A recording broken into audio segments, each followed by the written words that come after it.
காகம் தினமும் காலையில் ஆற்றில் குளித்த பிறகுதான் தன்னுடைய உணவை தேடி செல்லும். மாலை நேரத்திலும் காகம் ஆற்றில் குளித்த பிறகுதான் தன்னுடைய இருப்பிடத்திற்கு செல்லும்.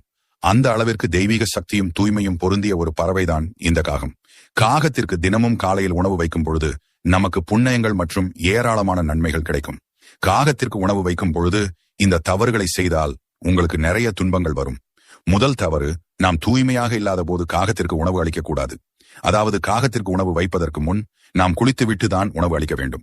நீங்கள் குளிக்காமல் உணவு அளித்தால் உங்களுக்கு பாவங்கள் வந்து சேரும். இரண்டாவது தவறு, காகத்திற்கு அசைவ உணவுகளை வைக்கக்கூடாது. நீங்கள் காகத்திற்கு அசைவ உணவுகளை வைத்தால் உங்கள் முன்னோர்கள் உங்கள் மீது கோபப்பட்டு உங்களுக்கு சாபம் விடுவதற்கான வாய்ப்புகள் உண்டாகும். மூன்றாவது தவறு, பெண்கள் மாதவிடாயின் பொழுது காகத்திற்கு உணவு அளிக்கக்கூடாது. நான்காவது தவறு, காகத்திற்கு எச்சில் உணவுகளை வைக்கக்கூடாது. இருப்பதிலேயே மிகப்பெரிய தவறு காகத்திற்கு எச்சில் உணவுகளை வைப்பதுதான். இந்த வீடியோ உங்களுக்கு பிடிச்சிருந்தால் எங்கள் முருகன் ஆராதனை சேனலை சப்ஸ்கிரைப் அண்ட் லைக் பண்ணிக்கோங்க.